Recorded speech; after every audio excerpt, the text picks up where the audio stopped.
One of the things I like statistics and numbers for some unknown reason.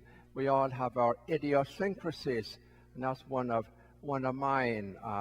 Very often, when I'm reading an article, I'm looking for a statistic or a number. And an interesting statistic that you may or may not be aware of is that if you look at the Gospels and Jesus' public ministry, 3/4 of the Gospel is all the Gospels, not just one, is about healing, forgiveness, and reconciliation, or forgiveness, reconciliation, and healing, because healing follows really forgiveness. And that's something we all need to look at, because at the present moment we live, in a very divided society.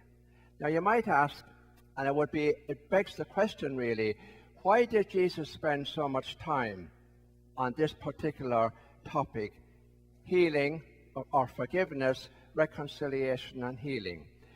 Simply because of the culture in which he lived at that time. And you see how we're not too much removed from that at the present moment. Jesus lived in a culture where people would not let go of the past. And when you're not prepared to let go of the past, you cannot move forward. You cannot move forward. If you look at history, look at the history of the world, look at the history of this country, look at the history of most countries in the world. And because we are not prepared to let go of the past, we end up in a circle of violence. And we think, or we presume, you can solve all your problems through violence. No, you can't. You can't. We have, somehow or other, we have to be prepared to forgive. And so we all need to look at that subject this morning. It's a very interesting statement in the Gospel this morning. Why do you see the tiny speck in your brother or sister's eye? You can't see the beam in your own. And it's another statistic and fact that when I look at you, and especially when I judge you, I see my faults magnified in you. So what I really see is my own faults, the magnification of my own faults in you. So you can take any simple example. If I have very little respect for the truth, and I rarely tell the truth, I will not believe anything you tell me. I will regard everybody else as a liar. And no matter what you tell me, I'll see it as fake news.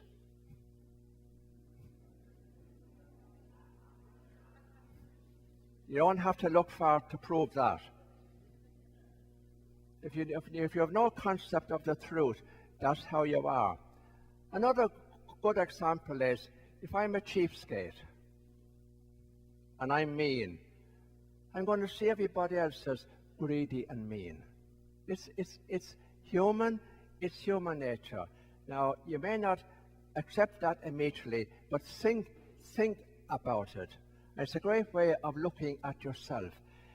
What you see in others is in yourself. And we all project. That's what Jesus was talking about. Long before we had psychology or psychiatry or anything else, Jesus was way ahead, 2,000 years ahead of the present day. And we're in now to what? Projection and scapegoating and always blaming somebody else. That's how we are. And so I feel we're at a crisis at the moment, and I was talking about this last week. And so I want to move on from where I was Sunday morning at Mass.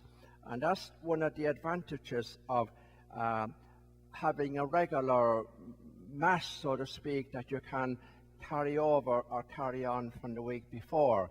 And we were speaking about, the difficulties in the church and where we are at the moment. And it's very, very, very bad. What happened in the past is terrible. And we ought to be ashamed of it. But we got to forgive and move on. Now, as long as we're going to live in the past and go back, you cannot change the past. What has happened has happened. Terrible and bad as it was, you cannot go back and change it. But you can change the future, how we're going to live in the future. That's where hope comes in. And there's no hope unless you're prepared to let go of the past. You must be prepared. Some of you, and somebody mentioned it to me this morning. I didn't see it, but I wouldn't particularly want to see it. But recently on Netflix, I appeared. Not in the best of circumstances. Some of you know, and some of you may not know, that my time as pastor in England, I was involved in a very difficult case or time there where a doctor in the parish where I was the pastor or the parish priest was found guilty of murdering up to 500 plus people. Now that's a very difficult thing to even imagine, but it's a fact. And I was very involved in that because I lost a lot of my parishioners who are patients of his, and I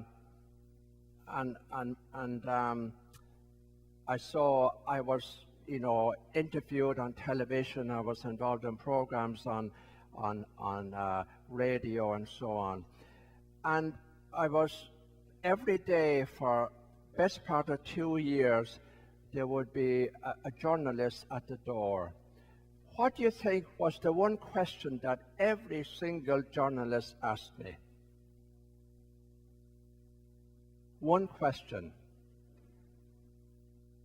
Can you forgive him? Can you forgive him? And I even got involved then later on in discussion programs and panels on television and radio, and it was always the same topic I was asked.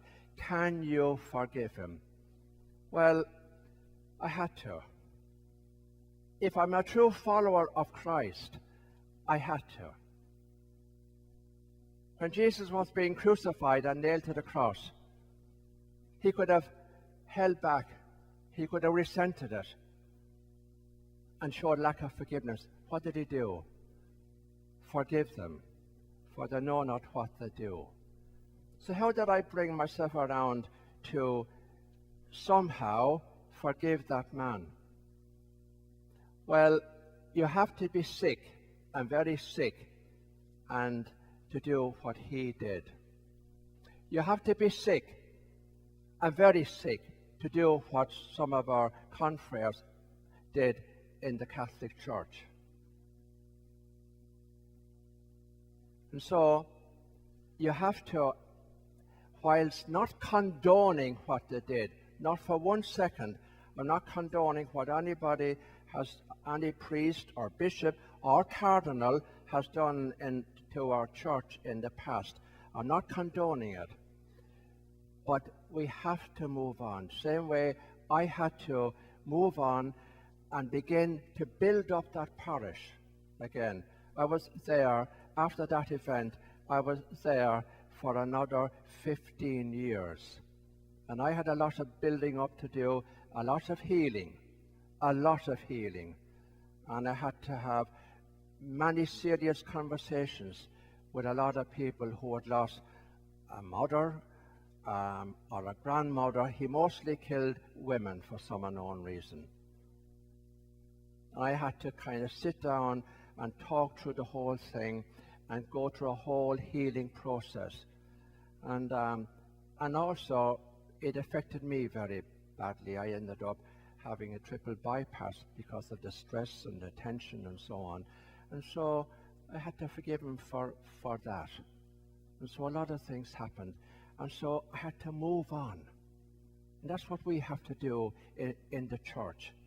You know, we can go back and ask why, and why wasn't something done.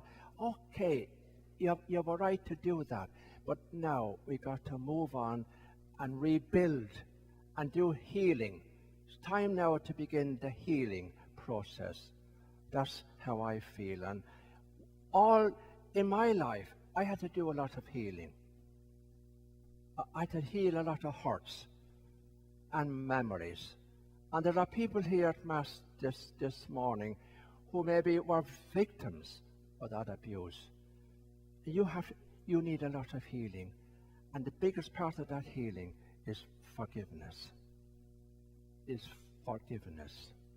Because as long as you carry that resentment or bitterness or lack of forgiveness in your heart, you're never going to be healed. I realize that. I'm talking from experience.